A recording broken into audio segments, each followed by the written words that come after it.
अगर हम Indian stock market की बात करें तो यहाँ पे थाउजेंड्स ऑफ कंपनी लिस्टेड है। अगर हम एनएसई की बात करें तो इस पे करीबन 5000 से भी ज्यादा कंपनीज लिस्टेड है और बीएसई पे भी इतनी कंपनी लिस्टेड है। लेकिन इन सब कंपनियों में से आप कैसे डिसाइड करोगे कि आपको किस कंपनी को बाय करना चाहिए, किस प्राइस पे बाय करना चाहिए? यहाँ पे हमें हेल्प करता है टेक्निकल एनालिसिस और फंडामेंटल एनालिसिस। तो चलो आज के वीडियो में देखते हैं कि फंडामेंटल एनालिसिस क्या होता है और टेक्निकल एनालिसिस क्या होता है, और फंडामेंटल एनालिसिस के बेसिस पे आप क्या डिसीजन ले सकते हो और टेक्निकल एनालिसिस आपको किस डिसीजंस लेने में हेल्प करेगा। तो चलो चलते हैं हमारी स्क्रीन पे और स्टार्ट करते हैं हमारा video. Okay, thousands of company हमारे मार्केट में लिस्टेड है, लेकिन इनमें से हम कैसे डिसाइड करेंगे कि कौन सी कंपनी को हमें बाय करना है और किस प्राइस पे बाय करना है? क्योंकि क्या होता है कि हर समय प्राइस पे कंपनी नहीं होती, कई बार प्रीमियम पे कंपनी चल रही होती है। मान लो इंट्रिंसिक वैल्यू मतलब असली रियल वैल्यू जो है कंपनी की वो 100 रुपये और कंपनी चल रही है 120 रुपए को, तो ये जो होगा ये प्रीमियम होगा, या ये ज्यादा जो प्राइस है ये पे अगर आपको नहीं करनी तो ये एनालिसिस कैसे किया जाए, इसमें हमें हेल्प करते हैं फंडामेंटल और टेक्निकल एनालिसिस। तो आज के वीडियो में देखेंगे कि इन दोनों में डिफरेंस क्या है, और आने वाले जो हमारी सीरीज आएगी उनमें हम पूरा एक टेक्निकल एनालिसिस की सीरीज बनाएंगे और पूरी एक फंडामेंटल एनालिसिस की भी सीरीज हम बनाने वाले। ठीक है, तो यहाँ पे जो मैंने आपको बताया कि टाटा, टीसीएस हो गई, एचडीएफसी हो गई, इन्फोसिस हो गई, ऐसी बड़ी बड़ी कंपनियां मार्केट में लिस्टेड है, 5000 प्लस कंपनियां लिस्टेड है। तो इन सब में हमें डिसीजन लेना है, तो ये डिसीजन कैसे लेना है ये आज के वीडियो में हम देखेंगे, और टेक्निकल एनालिसिस और फंडामेंटल एनालिसिस का हम डिफरेंस समझेंगे। ठीक है, तो चलो एक एग्जांपल के साथ हम ये समझने की कोशिश करते हैं। इमेजिन आप एक अलग कंट्री में जाते हो, एक कंट्री में आप गए, वहां पे अब शाम को आपको एक फूड स्ट्रीट पे आप जाते हो और वहां पे आपको अब कुछ भी पता नहीं, आपको वहां की लैंग्वेज भी पता नहीं, वहां का फूड टाइप, फूड इंग्रेडिएंट क्या होता है ये कुछ भी आपको पता नहीं, लेकिन आप एक स्ट्रीट पे चले गए और वहां पे बहुत बड़ी स्ट्रीट है और अब आपको अच्छी खासी भूख लगी हुई है, लेकिन आप वहां पे कुछ भी नहीं जानते। तो अब आपके पास ये वहां पे दो ऑप्शन है। एक तो आप क्या करोगे, हर एक वेंडर के पास जाओगे और आप वहां पे जाके इंडिविजुअली चेक करोगे कि वो कैसे उसका खाना बना रहा है, हाइजीन मेंटेन कर रहा है या नहीं, या वो सब चीजें देख के आप वहां पे डिसीजन लोगे कि यहाँ पे मुझे खाना खाना है या नहीं। या एक और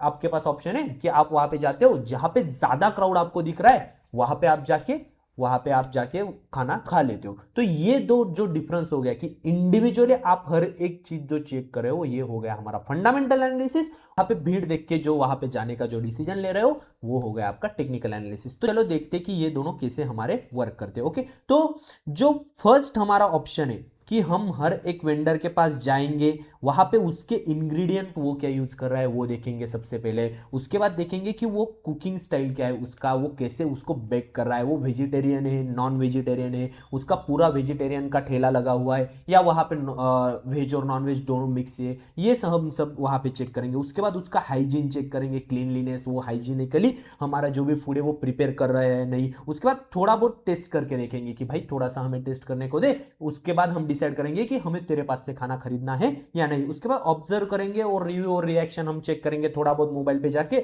उस शॉप का नाम डाल के देखेंगे कि अरे इसका रिव्यू अच्छा है तो यहाँ पे हम खा सकते हैं या नहीं। या कंपेयर करके देखेंगे दो चार शॉप पे जाके कि इसके साथ कंपेयर करके देखेंगे इसकी टेस्ट अच्छी है या बाजू वाले की टेस्ट अच्छी है। ये सब हम कंपेयर करके जो देखेंगे, ये जो पूरा एनालिसिस हम कर रहे हैं उस बिजनेस का, ये हो गया fundamental analysis with in market. इतना ही सिंपल होता है। तो फंडामेंटल एनालिसिस एग्जैक्टली क्या होता है ये देख लेते हैं। तो जी वहां पे जो आपने शेप या ओनर जो शॉप का था उससे आपने देखा, उसके साथ बात की, ये जो चीज थी ये हो गई मैनेजमेंट, मतलब इस बिजनेस की मैनेजमेंट क्वालिटी कैसी है। ठीक है, उसके बाद इंग्रेडिएंट्स जो आपने चेक किए ये हो गए फाइनेंशियल्स, कि वो जो भी चीज हमें सर्व करने वाला है उस चीज में क्या क्या चीज इंक्लूड है।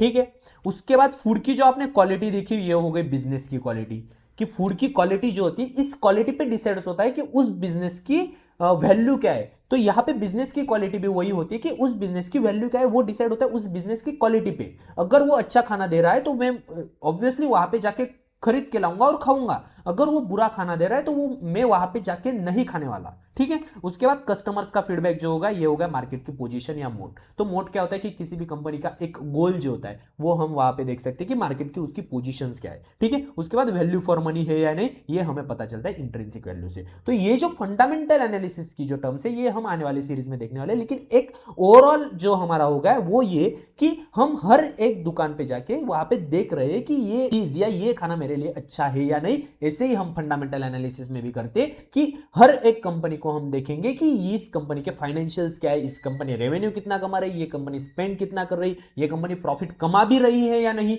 ये जो चीजें हम इंडिविजुअली जाके चेक करते हैं, इसी को कहा जाता है fundamental analysis of the business. ठीक है, अब सेकेंड एग्जांपल जिसमें हम क्या करेंगे कि क्राउड देखेंगे कि किस दुकान पे हमें अच्छा खासा क्राउड दिख रहा है। मान लो इस दुकान पे अच्छा है, तो इस बेसिस पे हम डिसाइड कर लेंगे कि इस दुकान पे अच्छा क्राउड है, इसका मतलब यहां पे अच्छा खाना मिल रहा होगा या अच्छे प्राइस पे हमें मिल रहा होगा, इसलिए इस दुकान पे गर्दी ज्यादा है। ठीक है, तो ये हो गया हमारा simply technical analysis only on the basis of crowd and customer. तो टेक्निकल एनालिसिस कैसे वर्क करता है, क्राउड एंड कस्टमर जैसे हमने देखे कि बायर्स और मार्केट पार्टिसिपेंट्स कितने, अगर डिमांड ज्यादा रहा इसका मतलब मार्केट में भी क्या होगा, प्राइस बढ़ेगी। इकोनॉमिक्स का सिंपल लॉ है। ठीक है, डिमांड कम रहा प्राइस कम होगी। ठीक है, उसके बाद पॉपुलर वेंडर स्टॉक ट्रेंड में है या नहीं, उसका सेक्टर ट्रेंड में है या नहीं, ये हम चेक करते टेक्निकल एनालिसिस में। उसके बाद अगर वहां पे ज्यादा गर्दी है, इसका मतलब हाई वॉल्यूम, वॉल्यूम बहुत ज्यादा है, वो स्टॉक बेच रहा है लेकिन वहां पे वॉल्यूम बहुत ज्यादा है, बहुत ज्यादा खरीदने वाले बेचने वाले कम है, इसका मतलब क्या, डिमांड ज्यादा है, ट्रेंड चल रहा है, ये होगा technical analysis. Then everyone prefers this, मतलब हर कोई वही प्रेफर कर रहा है, इसका मतलब उस बिजनेस की क्वालिटी अच्छी है, वहां पे अच्छा खाना मिलता है, अच्छे प्राइस में मिलता है, इसलिए वो प्रेफर कर रहा है। ऐसे ही हमारे टेक्निकल एनालिसिस में भी होता है, क्योंकि इस कंपनी का या तो फाइनेंशियल्स अच्छे है, या तो उस कंपनी का प्रॉफिट अच्छा है, या तो कंपनी वो कंपनी आने वाले टाइम में ग्रोथ करने वाली, इसलिए उस कंपनी का डिमांड ज्यादा है, वहां पे ज्यादा लोग उस कंपनी को खरीदना चाह रहे हैं। ठीक है, टेक्निकल एनालिसिस के कुछ तो एजम्पशंस होते हैं, जैसे कि प्राइस डिस्काउंट्स एवरीथिंग, मतलब क्या, जो भी प्राइस होती है, प्राइस और वॉल्यूम, इन दो ही चीजों पे चलता है पूरा का पूरा टेक्निकल एनालिसिस। ये हम हमारे आने वाली सीरीज में देखने वाले। तो प्राइस जो होती है, प्राइस डिस्काउंट्स एवरीथिंग, मतलब क्या कि कोई भी इंफॉर्मेशन हो वो प्राइस डिस्काउंट कर लेती है, ये हमारा टेक्निकल एनालिसिस का एक एजम्पशन होता है। ठीक है, इन दोनों का कंपैरिजन हम देख लेते हैं कि फंडामेंटल एनालिसिस जो होता है, ये फंडामेंटल एनालिसिस कंप्लीटली कंपनी की बिजनेस क्वालिटी क्या है, कंपनी करता क्या है, उसका बिजनेस मॉडल कैसा है, कंपनी कितना रेवेन्यू कमा रही है, ये सब जो एनालिसिस ऑफ दैट बिजनेस होता है, एक पिक्चर, वो होता है fundamental analysis of the business. और सिर्फ प्राइस और वॉल्यूम, इन दो चीजों पे, इस स्टॉक की आज की प्राइस क्या चल रही है, मान लो आज की प्राइस उस स्टॉक की चल रही है 100 रुपीज, लेकिन आपको लग रहा है कि इस स्टॉक की इंट्रिंसिक वैल्यू 90 रुपीज है, तो ये क्या होगा, फंडामेंटल एनालिसिस करके आपने ये प्राइस निकाली, और लेकिन 100 रुपीज चल रही, मतलब ये प्रीमियम पे चल रहा है। ठीक है, अगर इसकी प्राइस 80 चल रही होगी तो आप क्या कह सकते हैं, ये डिस्काउंट पे चल रहा है। ये होगा फंडामेंटल के एनालिसिस के जरिए हमने इसकी इंट्रिंसिक वैल्यू निकाली और उसके जरिए हम उसे कंपेयर कर रहे हैं। लेकिन सिर्फ प्राइस देख के कि आज 100 चल रही है, कल 120 चल रही है, इसका मतलब कि प्राइस बढ़ती हुई जा रही है, ये स्टॉक ट्रेंड में है, ये जो प्राइस डिसाइड करता है, ये करते हैं हम टेक्निकल एनालिसिस के बेस पे। ओके, तो फंडामेंटल एनालिसिस का स्टडी ऑफ बिजनेस, बिजनेस की पूरी क्वालिटी या बाकी सब चीजें स्टडी करना, मतलब फंडामेंटल एनालिसिस हो गया। Focus on values, financials, management अच्छी है या नहीं, बिजनेस मॉडल कैसा है, इंडस्ट्री कौन सी है, मोट क्या है कंपनी का, जैसे कि अगर हम कहे फेविकॉल का अगर हम देखें तो ये एक मोट लेके चलने वाली कंपनी है। उसके बाद अगर हम देखें कि कोल इंडिया देखें, उनका अगर मार्केट में कोई कॉम्पिटिटर ही नहीं है, तो ये बिजनेस कैसा हो गया, मोनोपोली बेस्ड बिजनेस हो गया। कॉम्पिटिटर्स कौन है, उनका एनालिसिस करना, कॉम्पिटिटर्स का बिजनेस पे क्या इंपैक्ट पड़ रहा है, ये एनालिसिस करना। ठीक है, उसके बाद व्हाट टू बाय, मतलब क्या खरीदना क्या है हमें, अगर इंडस्ट्री अच्छी है तो ऑब्वियसली वो भी आने वाले कुछ समय में अच्छा करने वाली है, ट्रेंडिंग इंडस्ट्री है या नहीं, आने वाले फ्यूचर में उसका डिमांड बढ़ने वाला है या नहीं। मान लो अभी एआई का बबल आया हुआ है, तो एआई में, एआई की इंडस्ट्री, जो एआई में काम कर रही है वो इंडस्ट्री सब बढ़ने वाली, तो हमारी जो कंपनी है वो उस डायरेक्शन में चल रही है या नहीं, वो आने वाले फ्यूचर में हमें प्रॉफिट कर सकती है या नहीं, ये सब स्टडी करना। उसके बाद टाइम होराइजन जो रहता है, हम fundamental analysis long term time horizon के लिए करते हैं कि हमें उस बिजनेस में 10 साल 5 साल के लिए इन्वेस्टेड रहना है, तो हम करते हैं फंडामेंटल एनालिसिस, और हमारा गोल रहता है investing in that business for a long term. Okay, technical analysis में क्या होता है, चार्ट्स होता है, तो चार्ट्स क्या, प्राइस और वॉल्यूम, इन दो ही चीजों से चार्ट बनता है, और उस चार्ट को स्टडी करके हम ट्रेंड एनालिसिस करते हैं, पैटर्न्स एनालिसिस करते हैं। उसके बाद फोकस ऑन ट्रेंड्स की, मार्केट का पैटर्न क्या है, मतलब कप एंड हैंडल ऐसे पैटर्न्स रहते हैं, डबल बॉटम, डबल टॉप, ये जो होते हैं प्राइस के अलग अलग चार्ट पैटर्न्स रहते हैं, ये भी हम आने वाली सीरीज में सीखने वाले। तो ये हम जज करके उन प्राइस के ऊपर हम डिसीजन लेते हैं कि ये पैटर्न बना, इसके बाद प्राइस मूव करेगा या नहीं करेगा, ये वॉल्यूम देख के हम ये डिसीजन लेते हैं। ओके, व्हेन टू बाय और सेल, मतलब कहां पे उस स्टॉक को बाय करना चाहिए या कहां पे उस स्टॉक को सेल करना चाहिए, ये आंसर हमें देता है technical analysis. Okay, time horizon जो रहता है, डे ट्रेडर रहते हैं, वीकली रहता है, उनका मंथली रहता है, तो शॉर्ट टर्म के लिए हम कह सकते हैं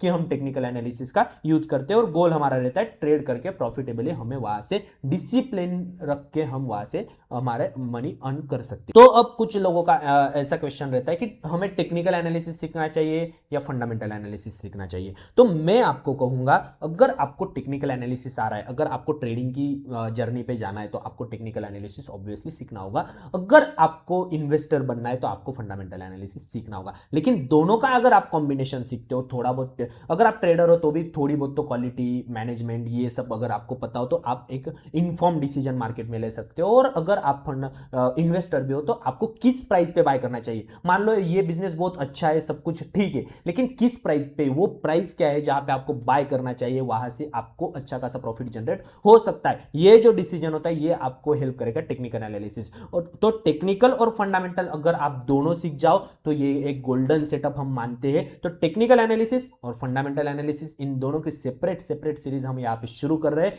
तो उसके लिए मेरे चैनल को सब्सक्राइब करके मेरे साथ बने जरूर रहना। Bhupendra Gangude signing of.